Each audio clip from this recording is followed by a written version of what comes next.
অন্যদিকে যে ছবিতে আমরা নজর রাখবো, দীর্ঘ জল্পনা এবং উৎকণ্ঠার অবসান ঘটিয়ে শেষ পর্যন্ত মন্ত্রিসভার দফতর বন্টন হলো এবং অবশেষে চূড়ান্ত হয়ে গেল রাজ্যের নবনির্বাচিত মন্ত্রিসভার দফতর বন্টন। ইতিমধ্যে যা জানা গিয়েছে, রাজ্য মন্ত্রিসভার দফতর বন্টনের তালিকায় শিল্পমন্ত্রী হয়েছেন তাপস রায়।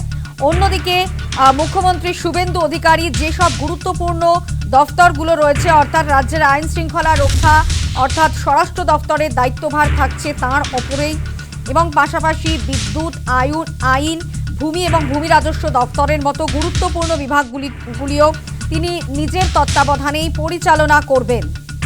এবং অন্যদিকে শিল্পমন্ত্রী হলেন তাপস রায়, এবং সেখানে কিন্তু যে ছবি উঠে এসেছে শিল্পমন্ত্রী তাপস রায়। অন্যদিকে বিজেপির প্রবীণ নেতা স্বপন দাশগুপ্তের হাতে উঠে এসেছে অর্থ দফতরের দায়িত্ব, এবং সদ্য সমাপ্ত নির্বাচনে জয়ী বর্ষিয়ান বিধায়ক তাপস রায়কে দেওয়া হয়েছে শিল্প এবং বাণিজ্য দফতরের দায়িত্ব।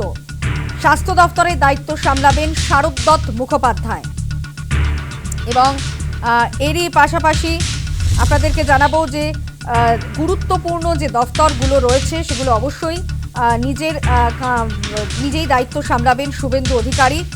এবং সেখানে কিন্তু জানা গিয়েছে স্বাস্থ্য দপ্তরের দায়িত্বে থাকছেন শারদত্ত মুখোপাধ্যায়, পূর্তমন্ত্রী হচ্ছেন অজয় পোদ্দার, কৃষিমন্ত্রী হয়েছেন দুধকুমার মণ্ডল, এবং এরই পাশাপাশি উচ্চ শিক্ষামন্ত্রী জগন্নাথ চট্টোপাধ্যায়।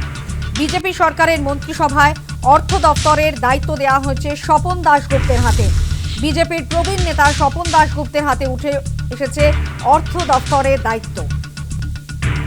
অন্যদিকে কিন্তু একদম যে বিষয়টা উঠে এসেছে যে নতুন বিন্যাস অনুযায়ী উচ্চশিক্ষা এবং কারিগরি শিক্ষা দপ্তরের দায়িত্ব দেওয়া হয়েছে জগন্নাথ চট্টোপাধ্যায়কে।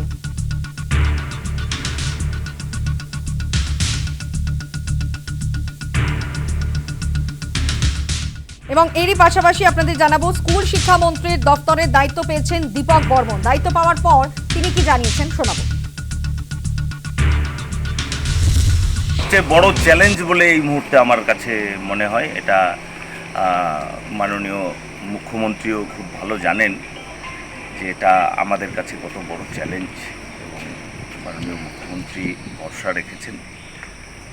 আমি সেই চ্যালেঞ্জ অ্যাকসেপ্ট করছি, এবং আমার বিশ্বাস সবাইকে নিয়ে আমরা এই কলঙ্ক মোচন করতে পারবো। মানে কায়দা কী হবে আমি এখনও জানি না, কারণ আমি নিজে একজন শিক্ষক, বিধায়ক, আজকে মন্ত্রী, তো সেখানে যাই, দেখি সকলের সঙ্গে কথা বলি, বিষয়গুলো বোঝার চেষ্টা করি। আমার যে এতদিনের বোঝাপড়া আর কি, তার সঙ্গে কোথায় মিল কোথায় অমিল সেগুলোও দেখবার বিষয় আছে। পুরো বিষয়টা জানার পরেই আমি পদক্ষেপ নেব। অন্যদিকে রাজ্যের অন্যতম গুরুত্বপূর্ণ স্বাস্থ্য দফতর, সেই স্বাস্থ্য দফতরের দায়িত্বভার অর্পণ করা হয়েছে পেশায় চিকিৎসক ডক্টর শারদত্ত মুখোপাধ্যায়ের কাঁধেই। আপনাদেরকে জানাবো তিনি কি বলছেন, শোনাবো। দায়িত্ব বেড়েছে, টেনশনেও আছি, যা হয়। নতুন কাজ, প্রচুর দায়িত্ব, দেখা যাক কি করে উঠতে পারি। একটু সুবিধা ডাক্তার হয় যে আমাদের দায়িত্বটা কি কি হতে পারে আমরা জানি, প্রবলেমটা কি কি হতে পারে সেটা আমরা জানি।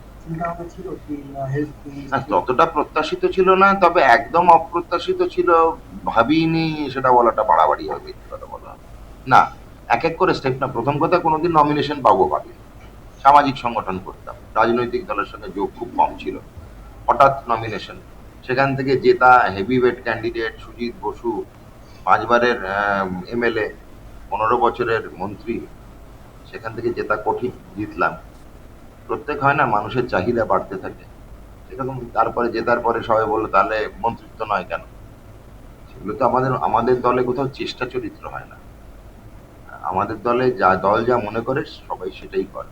সেরকমই দল মনে করলো যে আমার মন্ত্রী হয়ে দলের এবং আমাদের রাজ্যের ভালো কিছু করতে পারে।